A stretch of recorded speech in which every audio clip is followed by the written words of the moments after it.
some companies out there that prey on new authors. They'll say, hey, we'll publish your book for this amount of money. You'll get this amount of books. They're not, they're not. I've seen some of the books, and you can barely even read some of the pages inside. That's how bad they are.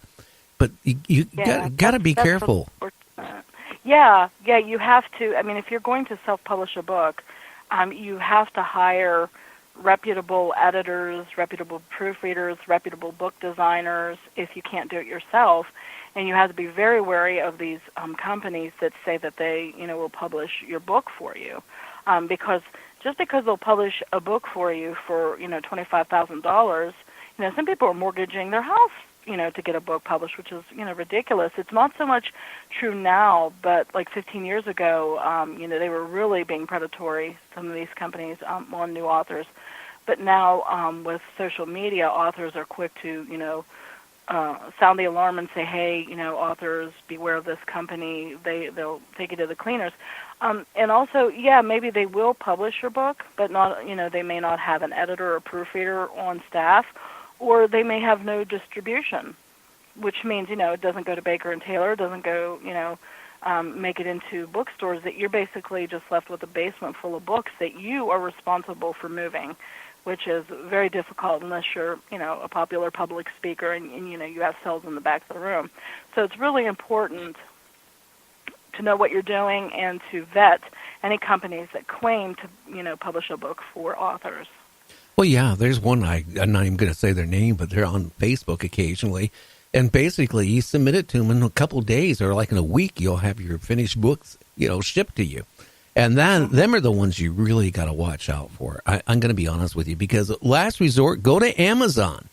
Download everything through the internet to Amazon. They'll go over it and proof it. Then they'll make the decision if they want to, market it. They do. They'll even print it out. So as people order it, they print it out.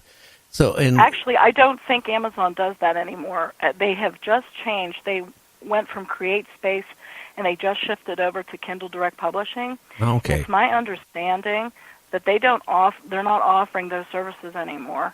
I know they did about a month and a half ago. Yeah, they did recently. They did recently, but from my understanding, they have just went on, and it's totally changed many authors who have relied on Amazon for self-publishing, because the CreateSpace portal is a little bit different than Kindle Direct Publishing. And the reason I know this is that my husband and I just self-published our Coffee Tarot companion book and our Snowland deck companion book. And we chose to self-publish it because we chose to self-publish the deck. And a lot of times publishers, they want to do a book and deck set.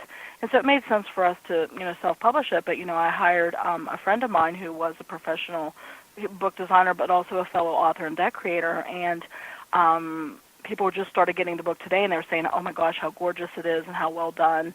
But, again, you have to know who to hire and, and you have to kind of know the process and know some of the terminology, like bleed or no bleed. You have to know about margins.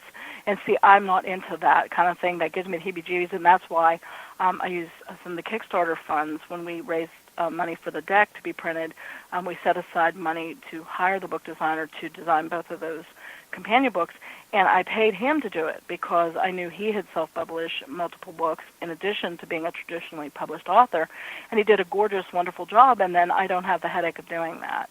So, I'll gladly pay him a couple $100 to do that and do it right, rather than me, trial and error, maybe getting it wrong, having a headache, messing up, and, it's a headache, and it's difficult. I mean, self-publishing is not always an easy route, because you do have to know what you're doing, and if you put out a crappy product and it goes on Amazon, that also means that, somebody reading your book can leave a review, and they'll call you on it, and they'll say, it's poorly edited, or, the margins ran into, the center of the book, and so it was very hard to read, and so, reviews can be brutal, and so, you really have to know what you're doing to put out a quality product through self-publishing. Yeah, another thing, too, like I have had, and I'm not mentioning who, but I had a guest on it maybe a year ago that wrote a book, and his publisher kept sending me emails, we want you to have this guy on. He is really good. His book is fantastic, right?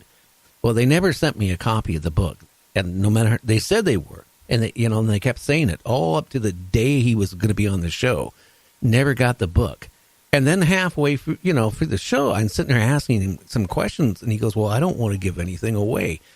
During an hour and a half booking with him, he wouldn't talk about his book at all.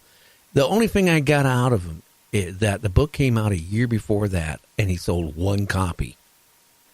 And no. And those are the type publishers. I'll be honest with you. Evidently, he probably paid, this publisher and all this stuff, and they're out there. You got to be careful. It's just I hate to see anybody drop $2,500 or $5,000 or whatever the cost is to have books printed up and just dump their money away and not have anything in return. That's why it's very important to do your research, because technically anybody can just set up a blog, a free blog, have good graphics, and say, I'm a publisher. And they may have the knowledge to get your book published, through Amazon or what have you. But it's really important to check out their website and see, is it just one front page where they're trying to get money from you? See, how many books have they published? And then go over to Amazon and see, okay, what's the sales ranking? What does the book description look like? Then Google further, the author's name. Does anything come up as a red flag? Is an author complaining about this publisher, saying that they're deceitful or they're difficult to work with, or they're baiting and switching or what have you. So the internet can really help. It's really important to do your homework and ask around and to look at the authors they have published. Now, if they call themselves a publisher and then they don't have a list of the authors they have published in the books, well, that's a big red flag.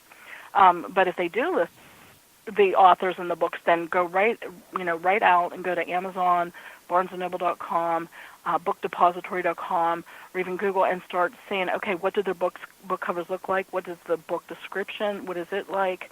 Is the authors on social media? And just do your homework. And if you can't find much, or if it's bad, well, then you know to run. Oh yeah. So what made you on this book decide to self-publish it? Well, Naked Tarot is not self-published. Okay, I apologize on that. Yeah, no, it's my fault, because I am what is called a hybrid author. My first 3 books, Back in Time Tarot, was published in 2008 through Hampton Roads, which is now turned into Redwood Weiser Canary. It's becoming a subdivision of that. Then in 2012, I had my book was published with Schiffer Publishing, and then Naked Tarot, which is my most recent traditionally published, is published by Dodona Books, which is an imprint of John Hunt Publishing in the UK. So Naked Tarot is absolutely a traditionally published book. I had to submit a proposal, and the decision board, you have to get 3 yes votes to even get a contract. So it's not like they accept just everyone. It's just like a regular publisher where, they say yay or nay, and I'm fortunate that they said yay, because they have been just such a dream to work with. But the most recent books that are just now being printed and are going, around the world is just the Coffee Tarot and Snowland Deck companions. My husband and I created the deck for those, snowlanddeck.com, coffeetarotdeck.com. We self-published those, and that's why it made sense for us to self-publish the companion books, because a lot of publishers won't, publish just a companion book without the deck. And since we went ahead and did it ourselves, we just thought we would go ahead and self-publish those and have them, available on Etsy or on our website, through janablair.com. So, but yeah, Naked Tarot is my 3rd traditionally published book, and it's my biggest one ever. It's like over 100-some thousand words. It's over 400 pages, and it's jam-packed. And so, no, it's absolutely traditionally published. It's just very untraditional in its approach. I noticed that. And why don't you, without giving any clues away, why don't you tell? No, I don't mind. Let's talk about your book a little bit. I mean, Okay. Why don't you tell us about it?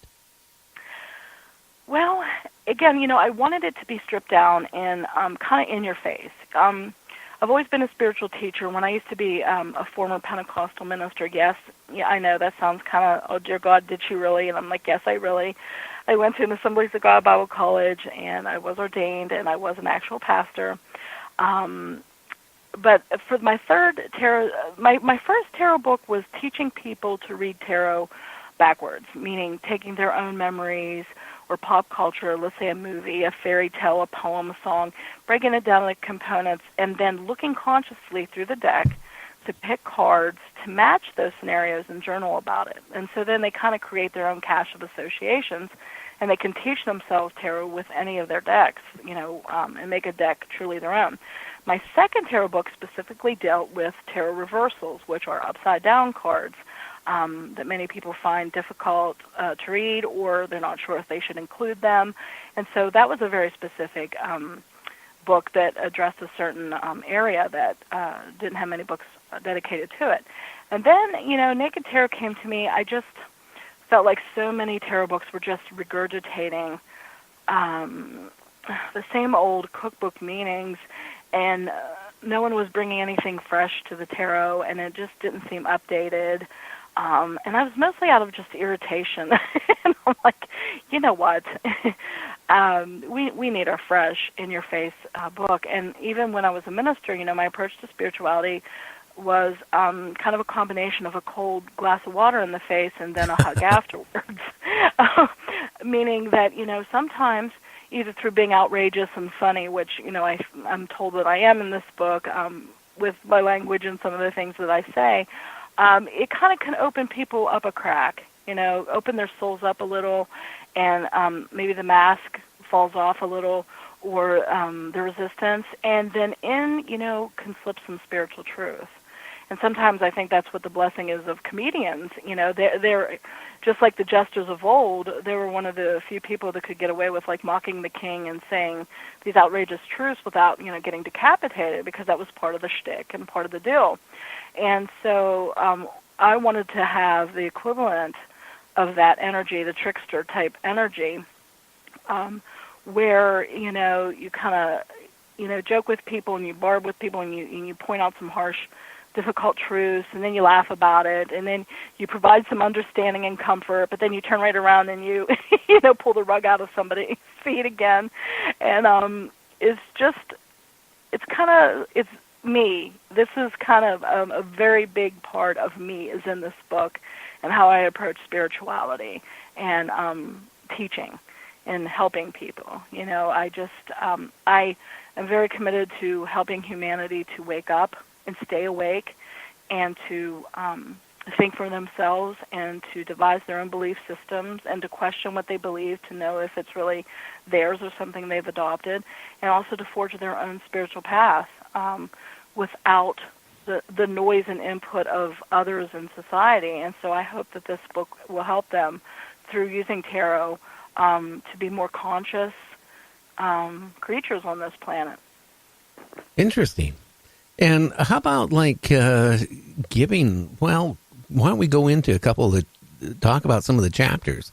Okay. Why don't you kind of list some of the chapters of the subjects in this book, which what I kind of was, I found a little bit different. After talking to you before and then seeing this book, I was like I said, I was like, wow.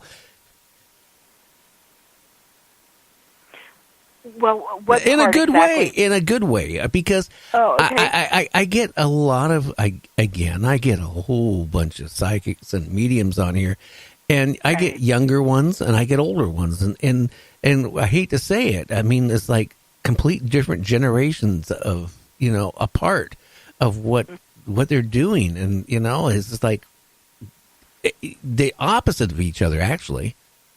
Yeah.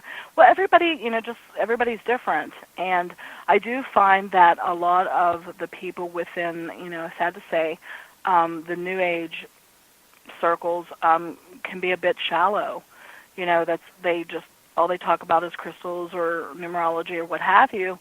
But they have very limited knowledge. And that's okay, because we can't all be generalists. Some of us are specialists. But some of those same people who are setting themselves up as teachers and charging people a lot of money to teach what they have to offer don't have a whole lot of life experience. And that's why in the intro to Naked Tarot, I explain, how I was widowed after 7 years of marriage when my first husband died of leukemia, how I had been a minister, and how I went through the uncertainty and the trials of leaving your